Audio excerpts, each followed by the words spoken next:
অন্তর্বর্তীকালীন সরকার হলো তাদের ভিত্তি। তারা যেখান থেকে শুরু করেছেন তাদেরকে দেখতে হবে গত ২০ বছরের হিস্ট্রি, গত ১৭ বছরের হিস্ট্রি।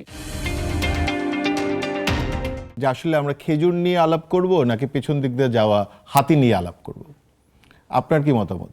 প্রথমত আমার একটু ছোট করে যদি রেসপন্স করেন, কারণ সময়ের অভাব আছে। বিষয়টা নিয়ে আমরা যখন অন্তর্বর্তীকালীন সরকার দেশের ১২টা বাজে গিয়েছে, এই কথাগুলো দিল্লি থেকে আসতো, কলকাতা থেকে আসতো, তখন আমরা হাসতাম। হ্যাঁ, এবং এগুলো আস্তে আস্তে একটা সময়ে দেখা যায় আওয়ামী লীগের পেজে কিছু কিছু তথ্য অনেক আপনার মিডিয়া আউটলেট একদম কপি করে তুলে দেওয়ার ঘটনা ঘটেছে। কিছুদিন পূর্বে একটা আপনার মানে আওয়ামী লীগের পেজের একটা স্টেটমেন্টকে সরাসরি একটা পত্রিকা তুলে দিয়ে ধরা খেয়েছে মানে পরে ব্যাকলেশের শিকার হয়ে অনলাইন থেকে তার নিউজটা নামিয়ে দিয়েছে।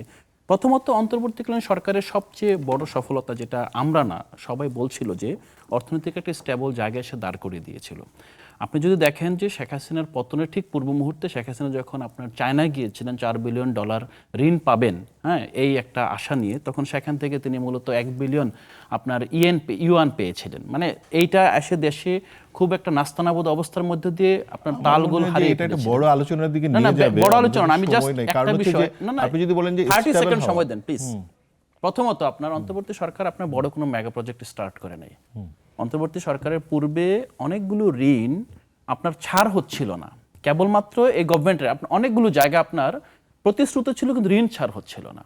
অন্তর্বর্তীকালীন সরকারের সময় আমি যেটা দেখেছি যে প্রথমত এখানে এক্সচেঞ্জ রেটের কারণে আপনার সংখ্যা বড় দেখাচ্ছে, দ্বিতীয়ত হলো এখানে অর্থ ছাড়ের ঘটনা বেড়েছে, তৃতীয়ত হলো আদানির মতো কন্ট্রাক্ট আরও অনেকগুলো বৈদেশিক আপনার মেগা লোন যেগুলো নিয়েছে সেগুলো আপনার 24 সালের সেপ্টেম্বর থেকে ঋণ পরিশোধের সময় ছিল।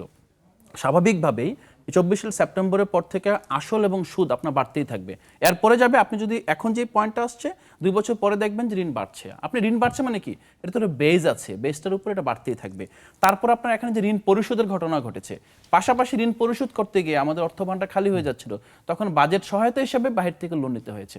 সো এই বিষয়গুলো যে আমরা এমনভাবে দেখি যে হাসিনার সময়ে আপনার মানে 15 বছর, যেটা ভাই বললেন যে $1 বিলিয়ন হয়েছে, আর 1.5 বছর $1 বিলিয়ন বেড়েছে, তার মানে হলো যে 1.5 বছরের এত অপকর্ম করেছে, এত আপনার ইনএফিসিয়েন্সি দেখিয়েছে, যেটার মাধ্যমে আপনার আহসান মনসুর বাংলাদেশের ইতিহাসের অন্যতম আপনার একজন শ্রেষ্ঠ যে সেন্ট্রাল ব্যাংকার, যিনি একটা ক্রুশিয়াল সময়ে ব্যাংকিং খাতের হাল ধরে একটা বাংলাদেশকে অনেকগুলো ব্যাংকে বাঁচিয়েছেন এবং একই সাথে আপনার বাংলাদেশের অর্থনীতি একটা স্টেবল জায়গা নিয়ে এসেছেন।